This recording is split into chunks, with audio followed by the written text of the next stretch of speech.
this is Nikki Center from MovieWeb, and I'm so excited to take a deep dive and solve everything that went behind the scenes for Murder Mystery 2 with director Jeremy Garelick. How are you? I love it. Thank you. I'm great, Nikki. It's so nice to meet you. Yeah, so nice to meet you too. I love talking to directors, especially. There's so much that went on in this film, it seems, like bigger action scenes, bigger everything. So I just wanted to get right into it. But first of all, what was it like working with Jennifer Aniston again, and also working with your comedic hero, Adam Sandler?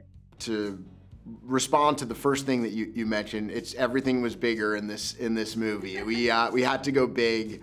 Our locations are so massive. We had big action, and we have the two biggest stars in the world. The opportunity to work with Jennifer again after, I think, 10, 12 years.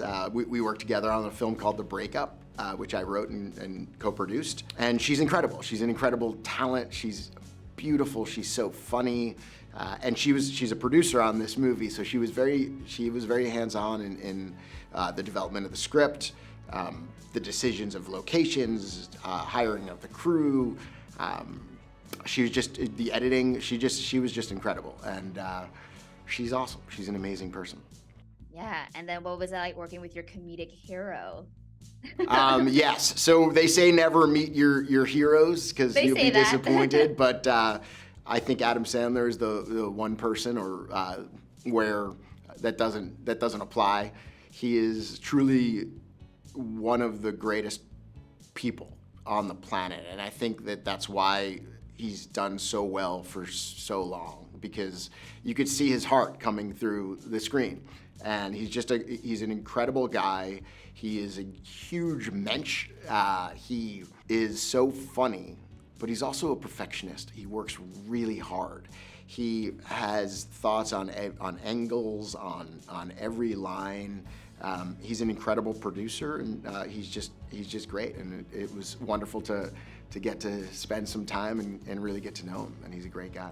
Yeah, and I know that Jen and also Adam came on as producers and you're the director, so can you kind of just give us an insight to what those conversations looked like, or how it was directing them on certain scenes? Yeah, I mean, for me, we had James Vanderbilt wrote a really fun script that I kind of came in as a director, and I did a little bit of my thing to make it a little bit more me and more in my tone, and just being able to get on the phone or on Zooms with both Adam and Jen early on and have them laugh at the jokes that I was writing and have them say the lines that I wrote. That's just a dream. It's just incredible. How does one approach a script like this? I mean, this film had it all. It was phenomenal. Bigger action, bigger stunts. You even had a lavish Bollywood-style production for the Maharaja Sangeet.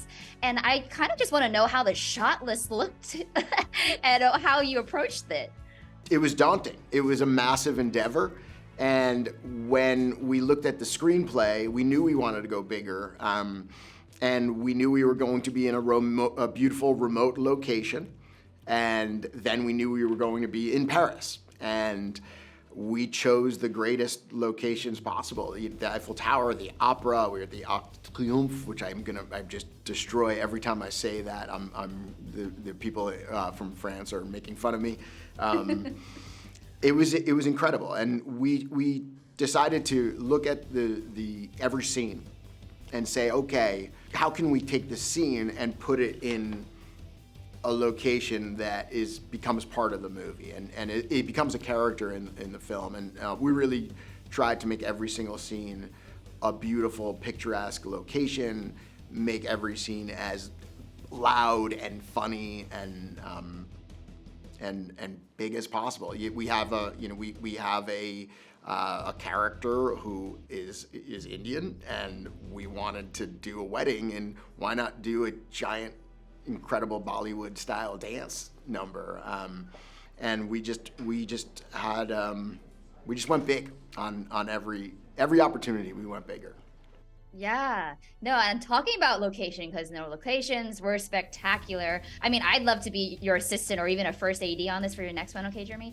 But We are how did hiring. you I am choose? hiring right now, by the way. Okay, all right. Because the locations were stunning, but how do you choose the locations, first of all? And what challenges do you face shooting in multiple locations? And how do you prevent it from being a logistical nightmare shooting from different ends of the world? We knew we were going to be in a remote location, so we knew we had to shoot somewhere that was absolutely beautiful. And we spent a lot of time scouting, and we went to several different islands. We were scouting and choosing our location at a time where COVID was really peaking. So we ended up in Hawaii, on Oahu, because at the time it was the safest for shooting during COVID, and obviously Hawaii is beautiful, and there's just an incredible crew there. In terms of Hawaii and Paris, there was definitely a challenge there because if you look at a globe, one is here and one is at the exact opposite side. So when we were in Hawaii and prepping, we would work all day, and then when the Hawaii crew would shut down, the Paris crew would wake up and we'd start Zooms with the Paris crew. So it was a challenge for sure to be shooting at the different sides of the world at 12 hours apart. When we got to Paris, we said, okay, what are the most iconic locations in Paris, and how do we do it differently than people have done it before? Mm-hmm. Shooting at the Eiffel Tower was insane. We had an incredible, our stunt team was incredible, and Jen's stunt person, Kelly Phelan, she's the first, I think she's now in the Guinness Book of World Records as the first female or first person to rappel off the Eiffel Tower, which is incredible. Yeah. Getting to shoot at the Paris Opera House was incredible, and the giant Chagall ceiling.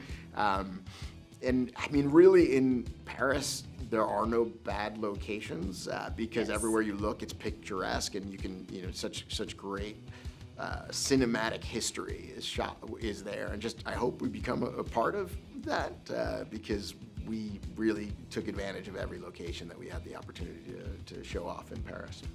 How do you pull off getting to shoot at some place like the Eiffel Tower? I think that's a huge testament to the cast, the producers that you have, you and your artistic vision. So it's just really cool to see it play out on the screen and make all those Guinness records. Yeah, it's really cool and it's really challenging, and we had just an incredible group of producers who would make things happen regardless of how many times people said no.